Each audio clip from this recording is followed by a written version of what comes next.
Hello नमस्कार। Wealthy lens के नए पॉडकास्ट में आपका स्वागत है। मोर देन 5% निफ्टी फॉल हुआ है अपने ऑल टाइम हाई से। सो क्या ये अपॉर्चुनिटी है लॉन्ग टर्म शेयर्स बाय करने के लिए? I think so, yes. मैंने 5 स्टॉक्स आपके लिए ढूंढ के निकाले हैं जो आपको लॉन्ग टर्म में great level of compounding wealth बना के देंगे। So let's dig into it. पहला स्टॉक है HDFC लाइफ। प्राइवेट सेक्टर में मार्केट लीडर है। ग्रोथ में 9.5% पर एनम में चल रहा है और वही इंडस्ट्री -8% में चल रहा है। सो मैनेजमेंट की कमेंट्री के हिसाब से ऐसा समझ में आ रहा है कि मैनेजमेंट कमिंग ईयर्स में 15% ग्रोथ रेट पे चलने वाला है। वैल्यूएशंस थोड़े हाई है बिकॉज ब्रांड नेम आ गया और इनके एफर्ट्स आ गए ग्रोथ की तरफ, बट जस्टिफाइड है। उसके बाद विभा मैम की कमेंट्री पढ़ने के बाद मुझे ये समझ में आ रहा है कि उनका विजन बहुत क्लियर है। ईज़ ऑफ डूइंग बिजनेस, जिस ईजीली हर प्रोडक्ट में वो कैसे कंज्यूमर को अट्रैक्ट कर सकता है, वो बहुत ही अच्छे से उन्होंने ड्राफ्ट किया है।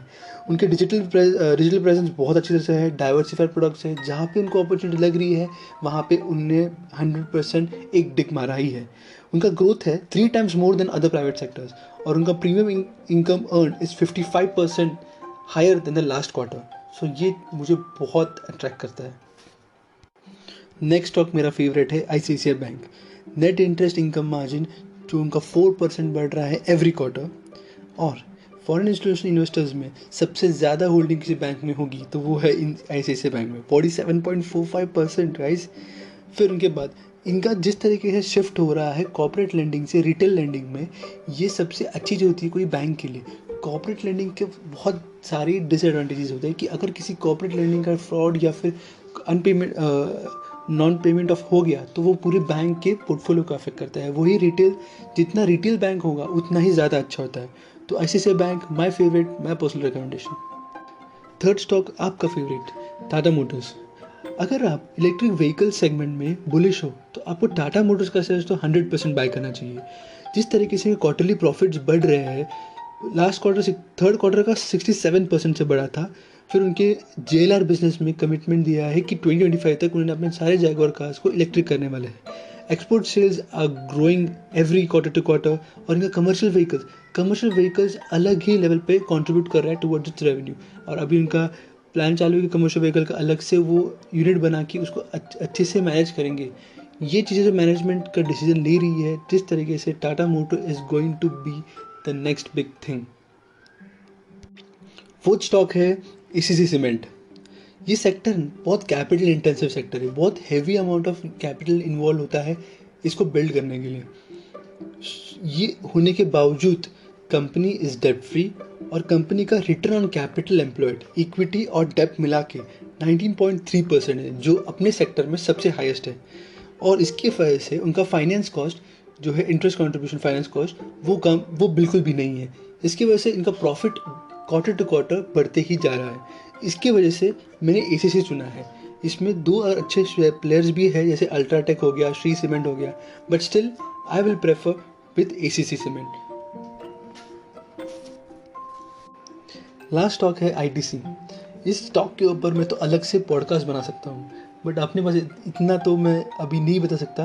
बेसिकली 3-4 पॉइंट्स मैं आपको स्पेसिफिकली हाईलाइट करना चाहता हूँ कि डीमर्जर की न्यूज़ अराउंड द कॉर्नर है, जो ये बहुत अच्छी चीज़ है इक्विटी शेयर होल्डर्स के लिए। लोगों के अलग अलग ओपिनियन है, but my opinion is that this will be a great thing for ITC। फिर डिविडेंड पेइंग कंपनी है, शेयर एप्रिसिएशन भी मिलता है, डिविडेंड भी मिलता है, दैट्स गुड। और इनके सारे सेक्टर्स अब जिस तरीके से अच्छे लेवल पे कंट्रीब्यूट कर रहे हैं, हो गया होटल्स हो गया, फिर उनका FMCG बिजनेस हो गया। जो सिगरेट की डिपेंडेंसी थी, सिगरेट बिजनेस की, टोबैको बिजनेस की, वो कम होते जा रही है। तो ये बहुत अच्छी चीज़ है हमारे लिए। तो ये 5 स्टॉक्स हैं, मैं आपको रिकमेंड करता हूँ कि आपके लॉन्ग टर्म के पोर्टफोलियो में डेफिनेटली होना चाहिए। और एक चीज़ जाते जाते मैं आपको कहना चाहता हूँ कि लॉन्ग टर्म का पोर्टफोलियो ना एवरी 3 years में रीबैलेंसिंग होना चाहिए। रिस्क रिवॉर्ड रेशो के हिसाब से कौन सा स्टॉक एग्जिट करना है, किस में और क्वांटिटी ऐड करनी है, ये आपके पोर्टफोलियो मैनेजर के साथ बैठ के थोड़ा डिसीजन ले लीजिए। और सबसे इम्पोर्टेंट चीज़, मैं 3 years का जो टाइमलाइन दे रहा हूँ वो क्यों? क्योंकि पहले 20 साल पहले अगर मैं आपको लॉन्ग टर्म इन्वेस्टर से मिला तो वो क्या करते थे, अच्छे शेयर्स पकड़ के भूल जाते थे। बट अभी जिस तरीके से मार्केट प्ले हो रहा है, इंडस्ट्रीज चेंज हो रहे हैं, स्टॉक का परफॉर्मेंस चेंज हो रहा है, मैनेजमेंट चेंज हो रहा है. Now it's not that way of doing long term investing.